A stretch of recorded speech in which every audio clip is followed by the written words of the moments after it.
Fabulous calculation from the young American.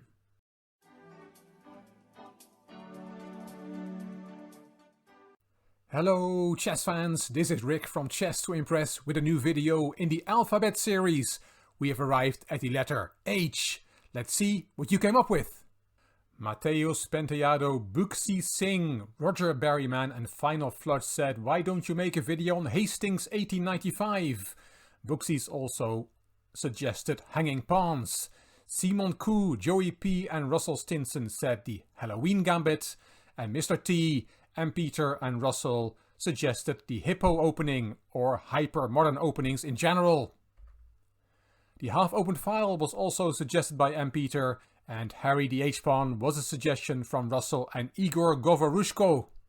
Harry Nelson Pillsbury the Great American was suggested by Russell, who also suggested Hikaru Nakamura, another great American. The Hungarian opening was the suggestion from Scoey Jordan, and HAL 9000 from the Space Odyssey movie was suggested by Final Flush. I decided to combine Harry Nelson Pillsbury and Hastings 1895, that is the topic of this video. It was the strongest tournament in history at the time it occurred. It was a 22-player round robin, so 21 rounds. That is a proper tournament. All the top players of that era competed in the tournament, and the American Harry Nelson Pillsbury won the event by 16.5 points out of 21 games. Second was the great Russian Mikhail Chigorin, half a point behind Pillsbury, and the world champion Emanuel Lasker scored 15.5. Dr. Sibert Tarash ended on 14 points, and the first official world champion Wilhelm Steinitz on 13. The top 5 finishers, so Pillsbury, Chigorin, Lasker, Tarash and Steinitz, were invited to the St. Petersburg 1895-1896 tournament, which was the next big event on the chess calendar. And we're going to look at a game from Harry Nelson Pillsbury. It came as a great shock to many chess players and also to co-commentator Nigel Short when Ho Yifan, when Short and her were commentating on the World's Women Championship match between Zhu Wenjun and Alexandra Gorachkina, that she did not know who Pillsbury was. Short said, they have to take your Grandmaster title away from you. And that's the subject of another video. I put a card up here so you can watch that one as well. Some education for you on this great American many years before Bobby Fischer came along. We're going to look at a game from the last round. Harry Nelson Pillsbury has the white pieces and Isidor Gunsberg is black. Gunsberg was a former challenger of the first world champion Wilhelm Steinitz. They played a world championship match in 1890. So 5 years before this tournament, Steinitz won. Pillsbury was leading the field by half a point. He had assumed that a draw would be enough, and the game therefore opened with a relatively placid Schlechter variation of the Slav defense. Let's put the opening moves on the board. Black castled and knight e5. White's plan is to play f2, f4. Black took on c4, bishop takes, knight d5, and there comes f4 and bishop e6. Pillsbury played the queen to b3 and b5. And now we have to be careful, don't retreat your bishop, because then knight takes e3 is a discovered attack on the queen. Black wins material. After b5 we see 6 captures on d5. Knight takes, queen takes, and c takes. A lot of material has come off the board. As said, Pillsbury thought he only needed a draw here. Knight d3, knight d7, and black is doing fine. On paper, black's bishop is better than white's bishop, as white's central pawns are fixed on dark squares, restricting the scope of that bishop. It's only on paper though, as black's bishop does not have much scope either. Bishop d2 from Pillsbury, rook fc8 and king e2, no need to castle. In the endgame you want to have the king play an active role. e6, rook to the c file, logical move on the only open file on the board. Bishop f8 to improve that bishop, give it more scope.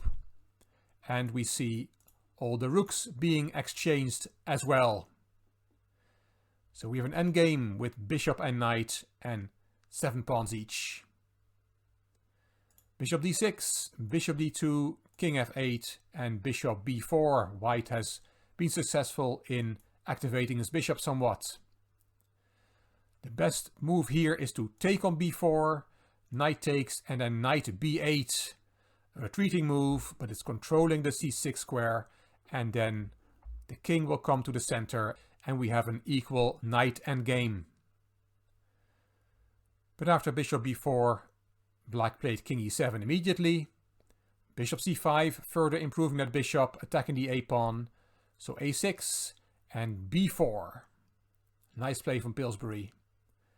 f6 and g4, grabbing space on the king side, hoping to create some weaknesses in black's camp.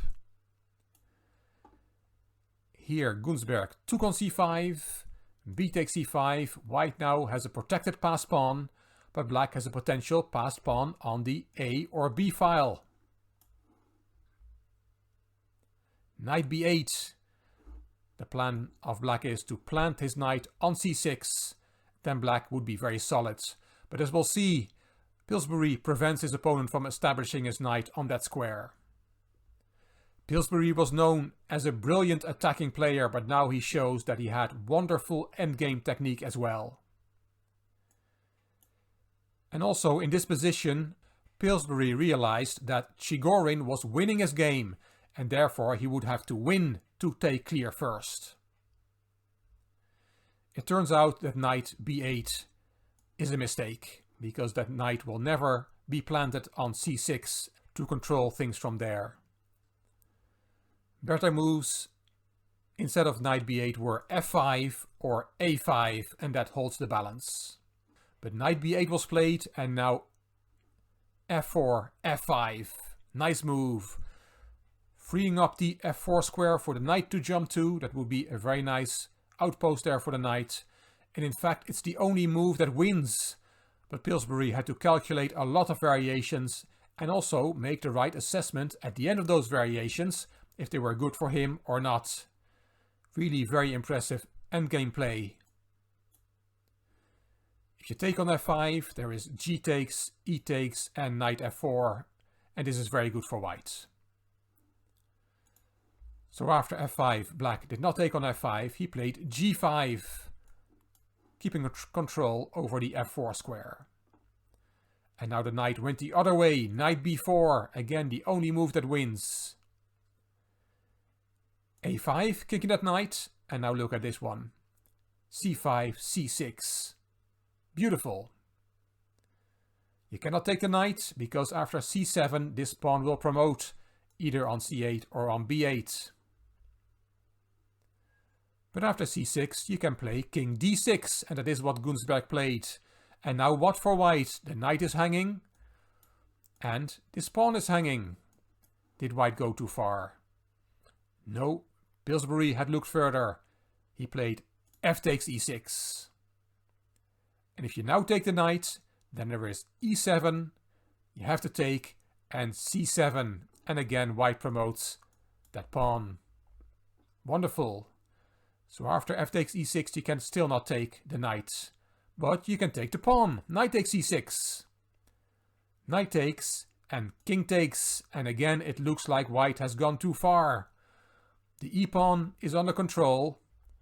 And it looks like black will go and take it. And then make a passed pawn on the queen side. Is black winning?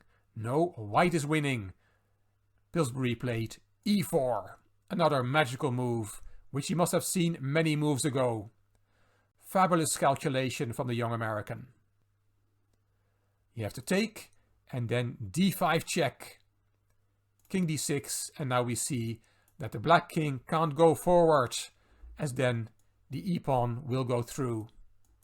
The e-pawn is now protected on e6, a far advanced, protected passed pawn. Pillsbury played king e3, white must quickly clean up the e-pawn, and then he will be just in time on the queen side. Let's see what happens.